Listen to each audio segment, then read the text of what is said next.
Hey, so I put together this playlist for you. I'm going to help you kind of understand what to do with it. So I've sent you over a document that kind of has everything listed in case you want to double check it. But I thought I'd walk you through it anyway. So start off with 5 to 10 minutes of skipping because I know you like that. Then go into the warm-up, which is the kneeling scap shrugs and the wrist stretches. It's just really useful for the handstand stuff that you got to do to kind of warm up the shoulders.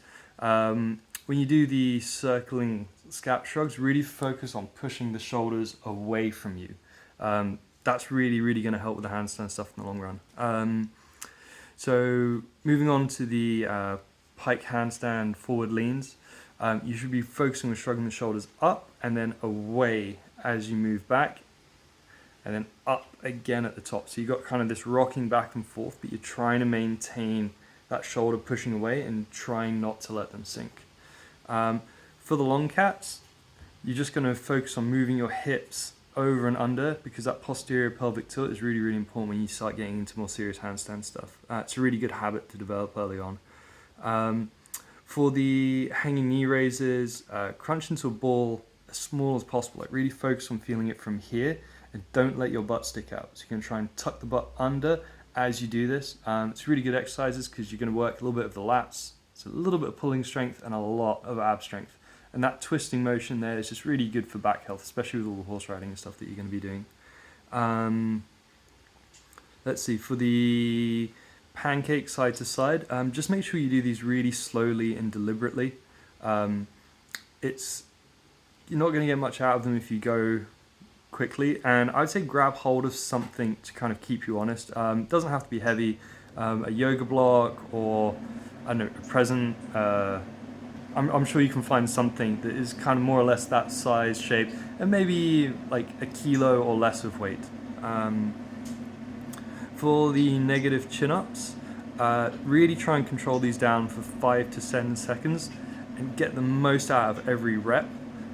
As you get to the bottom, try and keep the legs straight and lift the legs up a little bit as you come down instead of breaking here, opening the chest up. Try and keep everything nice and hollow and closed in. For the hanging bridge stretch, you might want to add the rings onto your pull-up bar so you can get a little bit lower. I've demonstrated it quite high, but you want that nice open looping shape, and you should be feeling the stretch through your lats and your shoulders and your upper back and not just in the lower back. To keep that honest, you can squeeze the glutes and that will help stop that lower back giving way and get that nice global stretch. For the leg exercise, I've given you assisted single leg squats, and I'm actually going to ask you, it's going to sound kind of weird, but put a weight scale underneath your foot and it lets you monitor how much you're assisting with it. So on the way down, very slow and deliberate, you're going to probably need less assistance, and then on the way up, try and use as little as possible. Look down, keep an eye on the scale, and that will kind of tell you how much you're helping yourself. 3 to 5 reps, and over time, the way you'll progress in this is trying to use less and less assistance. And then as we get a little bit better at this, that brings in the next exercise, which is the pike pulses. That's trying to pull the legs up as high as you can, crunching in the core. The combination of these two is what's going to give you the hip flexor strength, flexibility, and leg strength to be able to do that full pistol squat eventually. All right, yeah, I hope that explains it all.